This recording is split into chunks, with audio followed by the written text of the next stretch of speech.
মহারাজ, অনেকদিন ধরে একটা কথা বলবো বলবো ভাবছি, কিন্তু বলতে পারছি না মহারাজ। তা মহারাজকে না বলে কথাটা চেপে রেখেছো কেন গোপাল? আপনি আপনার মুখের দরজা আর কানের জানালা বন্ধ রাখলে খুশি হব। যাই হোক, আমি জানতে চাইছি, আপনি তো কৃষ্ণনগরের রাজাধিরাজ মহারাজ কৃষ্ণচন্দ্র। হ্যাঁ, তো এতদিন পরে তোমার কি সে ব্যাপারে কোনো সন্দেহ আছে নাকি? না মহারাজ, আমার এই ব্যাপারে কোনো সন্দেহই নেই, কিন্তু একটা জিনিস জানতে চাই যে আপনার শাসনকাল সম্বন্ধে আপনার নিজের জানতে ইচ্ছে করে কিনা। এতে অত জানা বোঝার কি আছে? কৃষ্ণনগরের শাসন কার্য দারুণ চলছে, দারুণ। মানে মানেটা খুবই সোজা মহারাজ। আমাদের রাজ্য ছাড়া অন্য রাজ্যের খবর নিলে জানা যাবে কোথায় কি হয়, আর তার নিরিখে কৃষ্ণনগরের স্থান কোথায়। তুমি মহারাজকে কি অপমান করতে চাইছো গোপাল? এই ধৃষ্টতা এই অধম গোপালের নেই মন্ত্রীমশাই, তবে ভালোরও তো ভালো আছে, তাই বললাম আর কি। আমাদের প্রজাদের তো পূর্ণিমা অমাবস্যা এটা সেটা সমস্যা লেগেই আছে। তা বাকি রাজ্যে কিভাবে সব সমস্যার সমাধান হচ্ছে আমারও মনে হয় সেটা জানা খুবই জরুরি। গোপাল ঠিকই বলছে, নিজের সৌন্দর্য কখনো নিজে বোঝা যায় না। বাইরের একটা দ্বিতীয় বা তৃতীয় ব্যক্তি যদি সুন্দর বলে তবেই আসল সুন্দর। এই তো মহারাজ, আপনার একদম খোলতাই মাথা। কি সুন্দর আমি চট করে বললাম আর আপনি ঝট করে বুঝে গেলেন। শোনো গোপাল, কোথায় কেমন রাজ্য পরিচালনা হচ্ছে সেই ব্যাপারে তোমাদের খোঁজ খবর নিতে হবে। যদি কোথাও থেকে ভালো কোনো বুদ্ধি পাওয়া যায় যা আমাদের রাজ্যের কল্যাণে কাজে লাগানো যাবে, তাহলে আমরা সেটা কাজে লাগাবো। হ্যাঁ মহারাজ, এটাই আমি বলতে চাইছিলাম আর কি। শোনো, তাহলে তোমার নেতৃত্বে একটা উচ্চ পর্যায়ের প্রতিনিধি দল বিভিন্ন রাজ্যের বিভিন্ন জায়গায় যাবে আর আমাকে সে খবর দেবে। না না, এসব উচিত নয়। এত তুলনা করে সময় নষ্ট করার কোনো মানেই হয় না। তুমি শুধু নামেই মন্ত্রী হয়েছ। শোনো, রাজ্য পরিচালনা করা একটা শিল্প, বুঝলে গোপাল? মন্ত্রী কথা বাদ দাও তো। মহারাজ, গোপালকে তোল্লাই দিয়ে এই কাজটা কিন্তু আপনি একদম ভালো করলেন না। মন্ত্রীমশাইয়ের সব কিছুতেই বাধা। মন্ত্রিত্ব বাধা লগ্ন, বিপত্তি তিথিতে জন্ম, তাই এরকম করছেন। শুভ কাজে দেরি করতে নেই গোপাল। সকল রাজসভাসদ আজকে বিকেলে রাজবাড়ির মাঠে উপস্থিত থাকবে। তোমাদের যাত্রা তখনই শুরু হবে, আর কে কি দায়িত্ব নেবে সব আমি তখনই বুঝিয়ে দেব। যথা আজ্ঞা মহারাজ। হ্যাঁ, আজকে রাজসভা তাহলে এখানে শেষ হলো। গুঞ্জি, আর কষ্ট করতে হবে না, বুঝলে? সব ব্যবস্থা হয়ে গেছে। তুমি তুমি শুধু আমার জামা কাপড় আর কিছু শুকনো খাবার দাবার খেয়ে উঠে গুছিয়ে রেখো। হ্যাঁ, এ কি মহারাজ মাইনে বাড়াবেন না ভ্রমণে নিয়ে যাবেন? না না না, ভ্রমণ করবো তো আমরা। আমি একটা জব্বর দায়িত্ব পেয়েছি, বুঝলে? ওই প্রতিনিধি দলের মাথা বলে কথা। ভালো, যা হবার তো সেই মহারাজেরই হবে, আমাদের আর কি। বেতন তো আর বাড়বে না। আমি তো বেতন বাড়ানোর কথা একবারও রাজসভায় উল্লেখ করিনি। তাহলে কি করে কাজ হবে? কাজ তো হতেই হবে গিন্নি। সকালে রাজসভায় যেটা করেছি সেটা হলো পূর্ব রাগ, এরপরে বিকেল থেকে শুরু হবে অনুরাগ, তারপরে হবে ভীষণ রাগ, আর এই রাগের আগুনে জল ঢালতেই মহারাজ বেতন বাড়িয়ে দেবেন। তুমি কি সাংঘাতিক কথা বলো, আমি তার মাথা মুন্ডু কিছুই বুঝতে পারি না। এখন কিচ্ছু বুঝতে হবে না গিন্নি, আগে মহারাজের প্রতিনিধি হয়ে ঘুরে বেড়ানোর মজাটা আচ্ছা করে নেব, তারপর ধীরে ধীরে আসল কাজ সারবো। ভালো।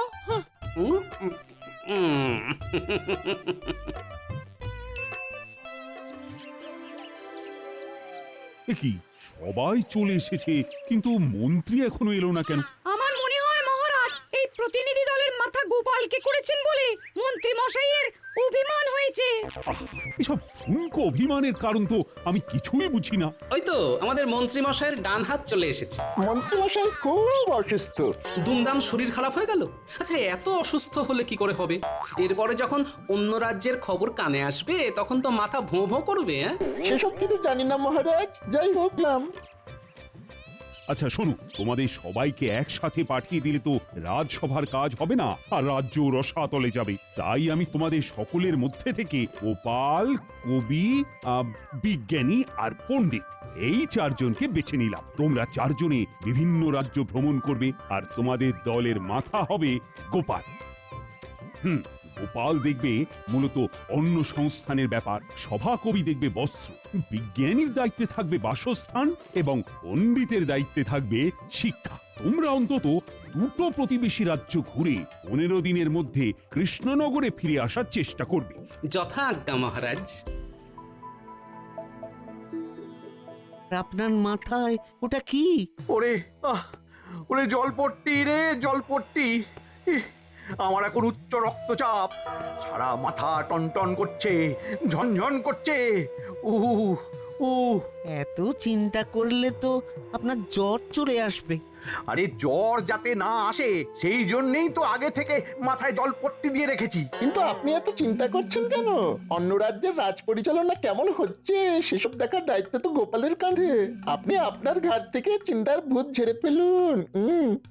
উফ, সে কি এত সহজে ঝেড়ে ফেলা যায়? গোপাল আর ওর দলবল 15 দিন ধরে অন্য রাজ্যে গিয়ে কি যে করবে তা কে জানে। ওখানে কিছু ভালো দেখলেই আমাদের রাজ্যের সাথে তুলনা করবে। আর সেই তুলনায় যদি অন্য রাজ্য ভালো প্রমাণিত হয় তাহলে তো মহারাজ আপনাকে তুলোধনা করবে। ওরে ওরে, সেটাই তো চিন্তার বিষয়। আমি এই রাজ্যের মন্ত্রী বলে কথা, কোনো সমস্যা খুঁজে পেলেই সব দোষ এই মন্ত্রীর মাথায় এসে পড়বে। উফ।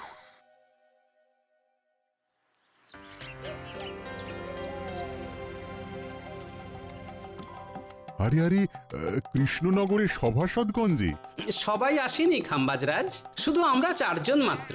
আমি, সভাকবি, বিজ্ঞানী আর পণ্ডিত। তা বিনা নিমন্ত্রণে হঠাৎ করে হাজির, কোনো কারণ আছে বুঝি? এ কেমন কথা মন্ত্রী? ওনারা আমাদের অতিথি, অতিথিদের সাথে কেউ এইরকম আচার আচরণ করে?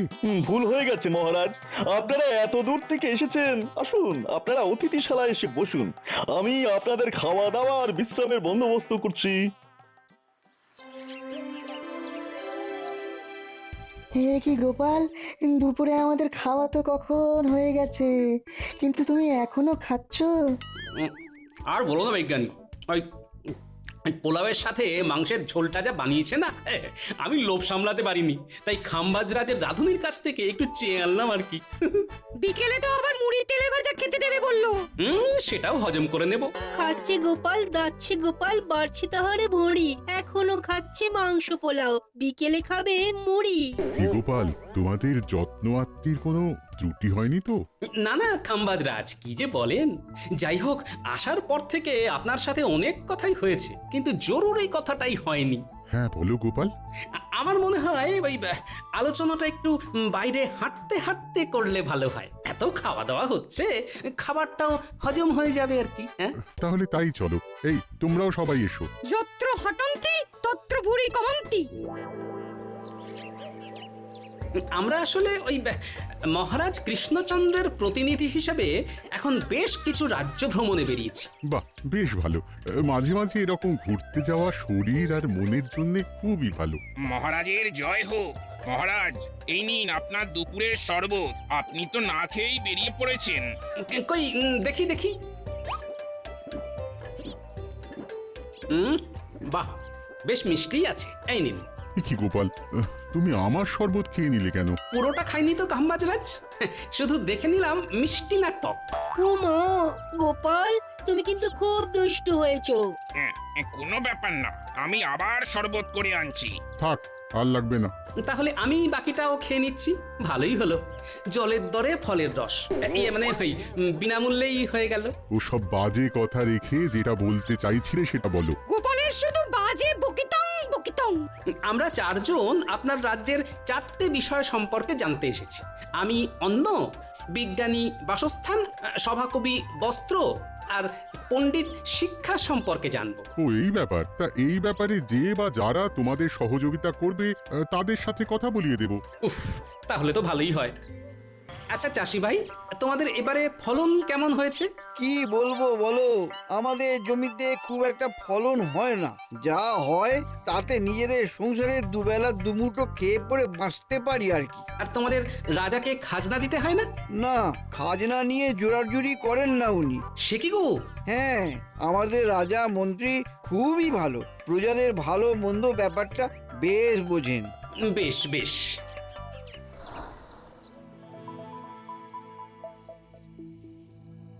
মা, তোমরা কত শাড়ি বুনছো গো? শাড়ির তেমন বিক্রি নেই গো, আগে তো লোকজন খেয়ে পরে বাঁচবে। তাহলে কি করো তোমরা? সংসার কি করে চলে? আমার গিন্নি ওই আচার পাঁপড় হাতের কাজ করে, সেসব একটু আধটু বিক্রি হয়, তাতেই সংসার চলে। প্রজাদের এখানে হাল খারাপ, বেলছে এখন পাঁপড়, অর্থাভাবে কিনছে না কেউ নতুন জামা কাপড়।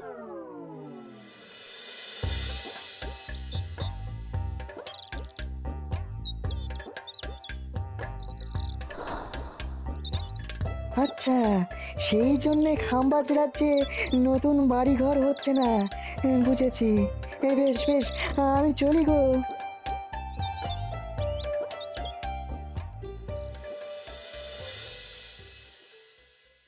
আমি কিছু বলবো না, আগে তোমরা সবাই বলো লোকজনের সাথে কথা বলে কি বুঝলে। আমি বলছি, এই রাজ্যে প্রজাদের তেমন রোজগার নেই, কিন্তু সবাই বেশ হাসি খুশি আছে। কারো কাছ থেকে খাজনা নেওয়ার জোড়াজুড়ি নেই। উমা, আমাদের কৃষ্ণনগর সব দিক থেকে অনেক এগিয়ে। হ্যাঁ, হ্যাঁ, রাত হতে চললো, চলুন আপনারা সবাই নৈশ ভোজন করবেন, চলুন। হ্যাঁ, তা যাচ্ছি, কিন্তু একটা কথা বলো তো, তোমাদের রাজা তোমাদের ঠিকমতো বেতনপত্র দেন? হ্যাঁ, দেন তো। আমার দেশের বাড়ি তো অনেক দূর, তাই ভেবেছিলাম এই চাকরিটা আমি ছেড়ে দেব।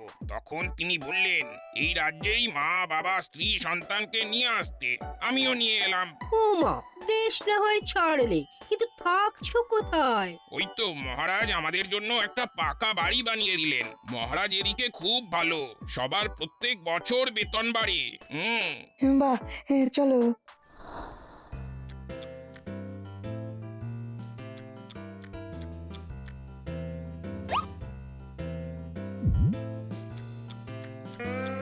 এ কি গোপাল, তুমি আবার আমার পাক থেকে রসগোল্লা তুলে নিলে কেন? একটু দেখলাম রসগোল্লাটা মিষ্টি না টক। উফ, তোমাকে নিয়ে তো আর পারি না। এই এই কে আছো? গোপালকে ভরপেট খাওয়াও।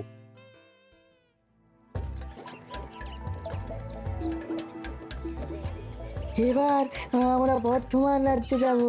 তারপরে আরো যদি সময় থাকে তাহলে আরো বেশ কিছু রাজ্য ঘুরে দেখব।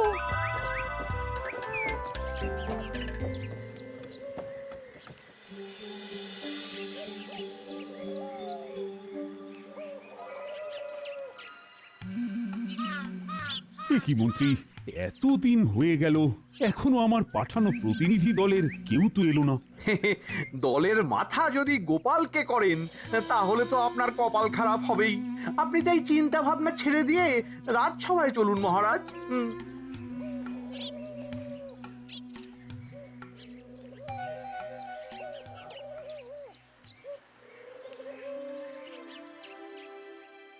এত ভাববেন না মহারাজ, ওনারা নিশ্চয়ই খুব তাড়াতাড়ি চলে আসবেন। এই তো মহারাজ চলে এসেছি। আর অপেক্ষা করতে হবে না মহারাজ। আমাদের রাজ্য ভ্রমণ সম্পূর্ণ। হ্যাঁ, তা তোমরা সবাই কেমন কি দেখলে শুনলে সেটা বলো।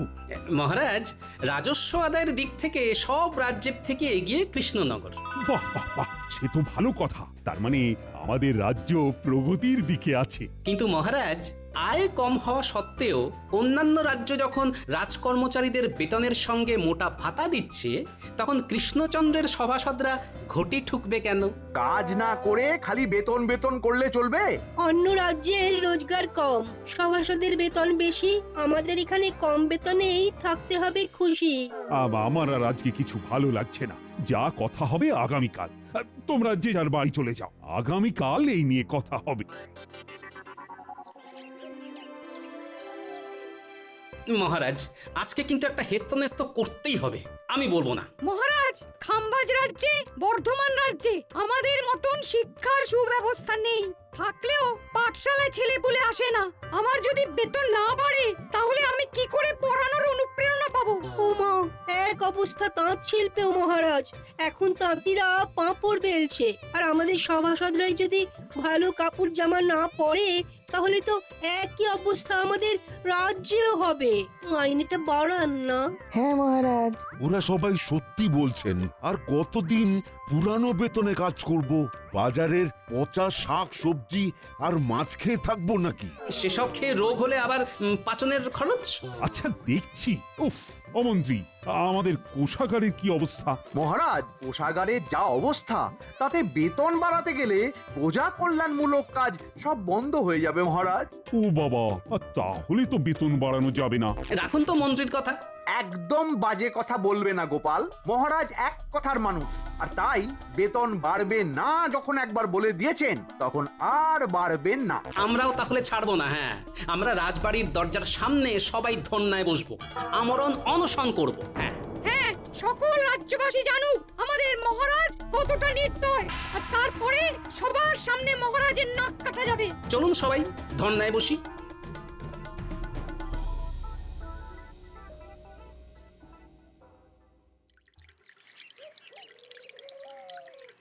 আমাদের দাবি মানতে হবে, আমাদের বেতন বাড়াতে হবে। আমাদের দাবি মানতে হবে, আমাদের বেতন বাড়াতে হবে, বাড়াতে হবে। ন্যায্য ভাতা দিতে হবে, নইলে আমরা আমরণ অনশন করব। দিতে হবে, দিতে হবে, দিতে হবে, দিতে হবে। আমার কিন্তু খুব চিন্তা হচ্ছে মন্ত্রী, এরকম সব রাজসভাসদ যদি ধর্নায় বসে থাকে তাহলে তো রাজ্য লাটে উঠবে। মহারাজ, আপনি নিজেই নিজের বিপদ ডেকে এনেছেন। গোপালকে আর 5টা রাজ্যের খোঁজ নিতে বলেই এই রকম দাবি করার সুযোগ করে দিয়েছেন। ঠিকই বলেছ মন্ত্রী। দেখুন মহারাজ, অনশন আর কদিন করবে? কদিন আর না খেয়ে থাকবে? খিদে পেলে সুরসুর করে অনশন আন্দোলন তুলে রাজসভায় এসে বসবে। এইসব যাত্রাপালা দেখে ভেঙে পড়লে চলবে না মহারাজ। ভাতা দিতে হবে, আমাদের দাবি মানতে হবে, আমাদের বেতন বাড়াতে হবে। আসবো জাহাপনা। কি ব্যাপার, তুমি এত রাতে? কোনো বিশেষ খবর আছে? আছে জাহাপনা, আছে। আমি এখন কৃষ্ণনগর থেকেই আসছি একটা খবর দেওয়ার জন্য। আমাদের দাবি মানতে হবে, আমাদের বেতন বাড়াতে হবে, বাড়াতে হবে। ন্যায্য ভাতা দিতে হবে, দিতে হবে, দিতে হবে, দিতে হবে, দিতে হবে। কি এত বড় সাহস? ঠিক আছে, আজ এক্ষুনি দুধ পাঠাও, আমি সব খবর চাই। ঠিক আছে জাহাপনা, আমি দুধকে এক্ষুনি ওখানে পাঠাচ্ছি। মহারাজ কৃষ্ণচন্দ্রের জয় হোক। নবাব বাহাদুর আপনার জন্য এই পত্র পাঠিয়েছেন মহারাজ। সর্বনাশ, আগামীকাল নবাব বাহাদুর আসছেন। আর সেই রাজ কর্মচারীদের সাথে অসন্তোষ নিয়ে কথা বলবেন। এই সেরেছে, তাহলে তো সারে সর্বনাশ মহারাজ। তাহলে কিছু তো বুদ্ধি দাও, কিভাবে নবাবের হাত থেকে রেহাই পাবো। আরে আমার তো যত সব অকম্মার ঢেকি। উফ, এখন তো দেখছি যাদের জন্য আমার বিপদ তাদের কাছেই যেতে হবে।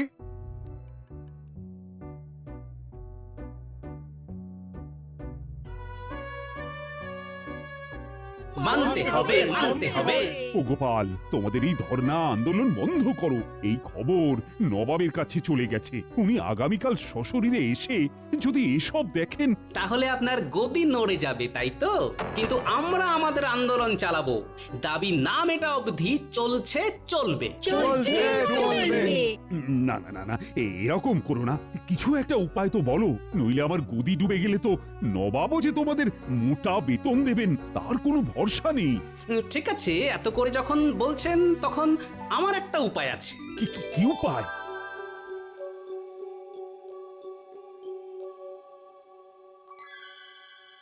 আচ্ছা, বেশ বেশ। কি কৃষ্ণচন্দ্র, শুনলাম সব সভাসদ ধর্ণা করছে, অনশন করছে। না, আমরা ওসব করছি না, আমরা রাজবাড়ির কাজ করছি। এই যে আমি দরজা জানলা পরিষ্কার করছি। মহারাজ, রান্না হয়ে গেছে, আমি খাবার ঘরে গিয়ে খাবারটা রাখছি, কেমন? আচ্ছা বেশ। কি রাজসভাসদরা তো এসব দাসীদের কাজ করছে। ওরাই করতে চায় আর কি। আপনি একটু বাগানটা ঘুরে আসুন। আচ্ছা।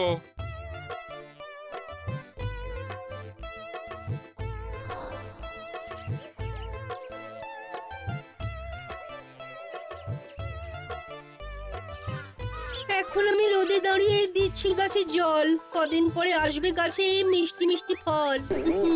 এ কি কাণ্ড! জাহাপনা, কোনো কাজই ছোট নয়। বেতন বা ভাতা উপযুক্ত হারে না পেয়ে আমরা বাধ্য হয়ে এমন এমন কাজ করছি, এতে রোজগারটা যা একটু বাড়ে। এই যা, গোপাল হাটে হাঁড়ি ভেঙে দিল। এইভাবে সভাসদদের যদি কাজ করে খেতে হয় তবে রাজ্যের কাজ হবে কি করে? আমি আজকে থেকেই রাজ্যের জন্য অনুদান পাঠানো বন্ধ করে দেবো। তাতেও যদি কাজ না হয় আমি তোমাকে এই রাজ্য থেকে অপসারিত করব। ওরে বাবা রে বাবা, এরকম করবেন না জাহাপানা। তাহলে আজকে থেকেই সবার বেতন বাড়াও, আর যাদের যা কাজ তাদের তা করাও। দূর দূর, কি কুক্ষণে যে চার মূর্তিকে ভিন রাজ্য ভ্রমণে পাঠালাম। ও মা গো, আজ তো সব তাজা সবজি, টাটকা মাছ, কি ব্যাপার! সবই কায়দা করে ফায়দা। ইয়ে মানে ওই বুদ্ধির জোরে বেতন বাড়ার ফল। For more updates, subscribe to our channel, click the show links and enjoy watching the videos.